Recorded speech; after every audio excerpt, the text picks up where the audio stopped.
What's up, everybody, and welcome back to my channel. It's your boy Kris KeyZ, and where we talk about music, money, and mindset on this channel. And today we're going to talk about a very popular topic: is Pro Tools still the industry standard in the music industry?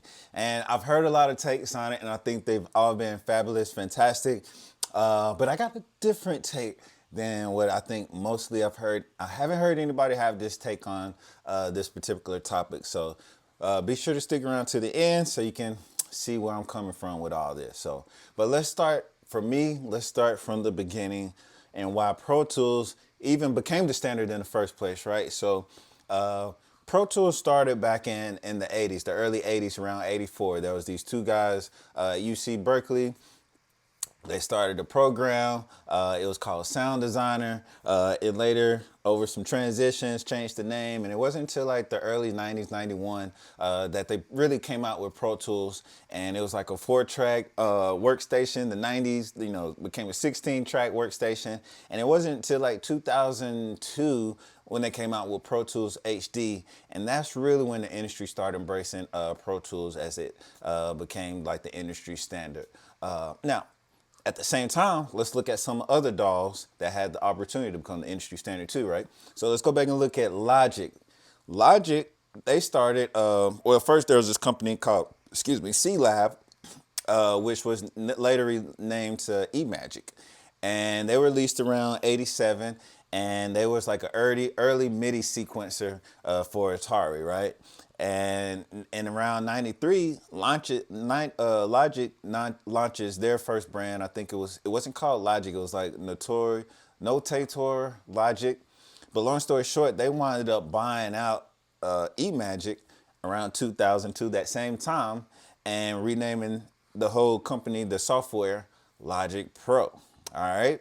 So those were really the two main heavy hitters around that time. I mean, you have your other DAWs that most people are familiar with. You have your Fruity Loops. They were around for a while, but they were more like a beat loop sequencer. I can't talk today. Loop beat sequencer, right? And then you had your Cubase. They were just around, but they were just now added in some of the new technology. And you had your Abletons and your Studio One. They wasn't even really around at that time, right? So Pro Tools really was the first to hit the gate running and give these studios an option that was mainly recording mostly on analog, right? But at the same time, the industry were using digital equipment at the time. So you still had your big guys. Studios were very expensive, so the big projects did use the Sonic PCM 3324. I don't know if it was the 3324 or just the 3324, but it was a 48-channel digital multi-recording gear, and they recorded like I said, the big expensive projects that we didn't have access to. I mean, Michael Jackson, Man on the Mirror, Smooth Criminal, Like a Prayer, Express Yourself by Madonna, and big films, Hans Zimmerman's, John Williams, Jurassic Park. Those were really the people that had access to those type of expensive workstations, right? And you got to think at the time, studios, it was owned by like 5 major labels at the time. Like all the music we heard growing up in the 90s, before then, even to like the early 2000s, you had Universal, Warner, Sony, MI, BMG. Like they own like 80 to 90% of all the music that was released. So it's easy for, if the standard is, hey, we own all the music, and what's been working for us is going to the same studio, using the same program, the same engineers or the same producers, it has to become the standard. You have to know, hey, if you want to work with us, you have to learn what we own. Got to be what we own, man. That's basically what the labels were. So that's how Pro Tools really became the standard. Now, as Pro Tools came with 96, early 2000s, you had some of your studios started looking at it and be like, man, it's more cost efficient. We can do editing power, the flexibility, and some of the clients really started demanding that they start using Pro Tools, which in return opened up a whole new era of music production, and that's where we are today. That's your whole short history lesson on music. So now we get to where we are to now. So basically the past 2 decades, which is not a long time, basically has been dominated by the digital workstation, the DAWs, right? Pro Tools, Logic. And so we know back in the day, the standard was Pro Tools. So a couple questions. The first question is Pro Tools still the standard? It was the standard back then. Is Pro Tools still the standard today? Now, I have to break that down into 2 parts. The first part is when it comes to major studios, the answer is 100% yes. Pro Tools is still widely used as the main DAW when you go to any major recording studios, most of the post-production, any production houses for the past few decades and still today. Don't be walking your butt up in there talking about pull up Fruity Loops to record nobody. I mean, you can. There's don't want to talk about no DAW. There's been hit records coming out on pretty much every DAW nowadays. But Universal, if I get 10 different major studios, 10 different engineers, and 10 different DAWs, most people are going to, 7 out of 10 are going to say, I know how to work Pro Tools, artists, engineers. Everybody's going to probably request 10 Pro Tools as the standard on the major level, right? And also with sound quality, I think the standard still radio ready.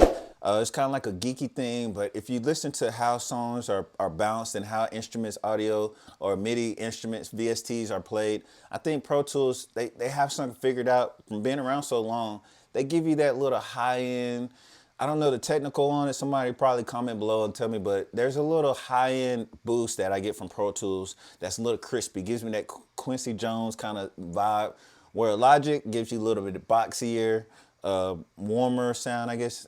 Not really warm, but it's a little boxier, maybe cut off the highs a little bit, where something like a Fruity Loops gives you a clipping distortion sound, which sounds really good on dance music, right? So which kind of brings me to my next point. Now that the music industry is really accessible to the whole world at this time, I mean, anybody can go spend, a few $100 and start recording and releasing music just like the majors did back in the day. The second part of the question is Pro Tools still the standard for home studios? Hello. Now we're getting somewhere.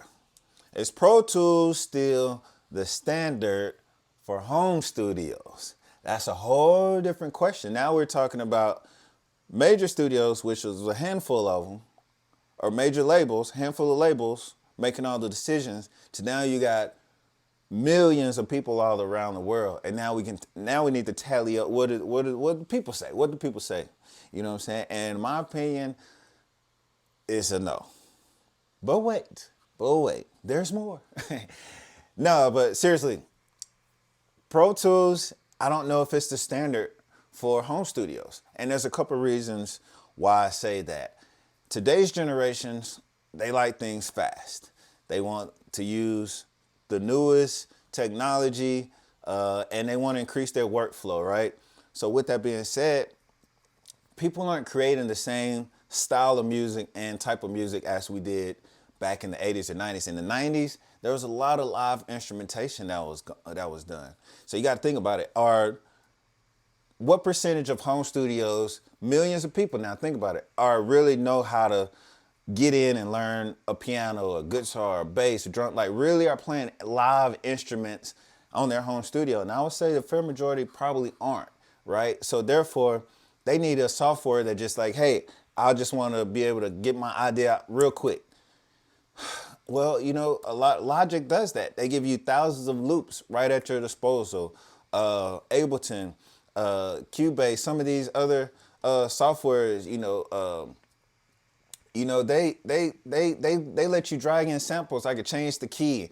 I can flip it and change the BPM. I can warp. I can do all type of stuff really quickly without really having to go through a whole lesson plan or read the whole dictionary, DAWs for books for dummies, and learn how to do it. And I think that's where some of these other DAWs, Ableton, Fruity Loop, that haven't been around as long, or Fruity Loops, but some of these other DAWs, I think that's where they can come in and kind of get the competitive edge and get some of the market share, because they are now offering these home studios, which independent artists, they're giving them the opportunity. They're basically giving them what they want. They're coming up with updates all the time. I just talked about, if you go in the description, I just talked about a huge Logic Pro update that's really give you everything you could ask for as a producer or creator. They've taken some of the best of all the DAWs and put it into their updates. As long as some of the other ones, Studio One is great for audio, but it's Pro Tools give you that. I feel like Pro Tools is still a huge,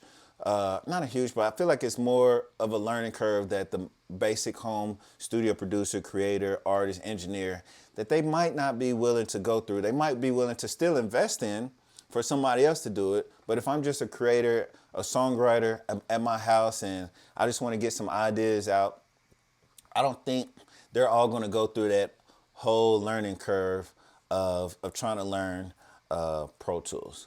So with that being said, is Pro Tools still the industry standard? My answer is yes and no. I think the industry standard, and this is kind of taking it to my last point. My last point, what is the standard then? The real standard for me is adding value, right? Us being creators, we have so many tools in today's age to really create, man, some powerful and really timeless music, right? I mean, I just talked about DAWs, but guys, we have several different, we have so many different AI tools and plugins and VSTs that where the real standard should be adding value. I think about back in the 80s, I don't think they were sitting around and having a conversation about what's the best DAW. I think the conversation was, how can we create the best song, right? And if that was the standard back then, I think we should continue and make that the standard today. Using all of these tools, if I'm doing a dance song and I want to resample something or recreate something, what is the best tool I have for me? It might not be Pro Tools today. It might be Ableton or Cubase or something else. I don't know, but what is the best tool for me today? You know, if I want to do a big arrangement, orchestra arrangement, and, you know, I'm just going through the pre-production process, maybe Logic is best for me. But if I'm mixing or something, what's the best tool that's going to give me the best mix? Maybe it is Pro Tools. So with that being said, guys, let's create the best music. What tools do you have? If you have Pro Tools, learn that. You know, if you're just starting out, my opinion is to take one DAW and master that DAW, right? So for me, it's Logic. You know, I do a lot of tutorials on Logic, but guess what, guys? If I walk in any major studio today, and if a major artist says, or anybody, any artist, anybody says, hey, can you run my session, but I really prefer you running in Pro Tools, I'm going to be efficient in that, you know. If you had that opportunity, I know you would want to take advantage of that opportunity. And if that same artist says, hey, will you go on tour with me, but will you run my live shows through Ableton? Can you just get me through that? I think you want to take advantage of that opportunity as well, right? And while you're on the road, if they be like, hey, let's cook up some ideas, you know, but I want, you know, let's be efficient and use Logic. You know, can you get your way through that software as well? So with that being said, guys, you know, let's use all these tools available to us, and you know, let's continue creating that value. All right. So with that being said, guys, I hope you guys liked this video. If nothing else, it was very entertainment. Leave a comment below. Let me know your thoughts. And I'm trying to get to 2,000 subscribers by the end of March. So guys, help me out with that. But until next time, it's your boy, Kris KeyZ. Y'all stay safe. Love you guys. Peace.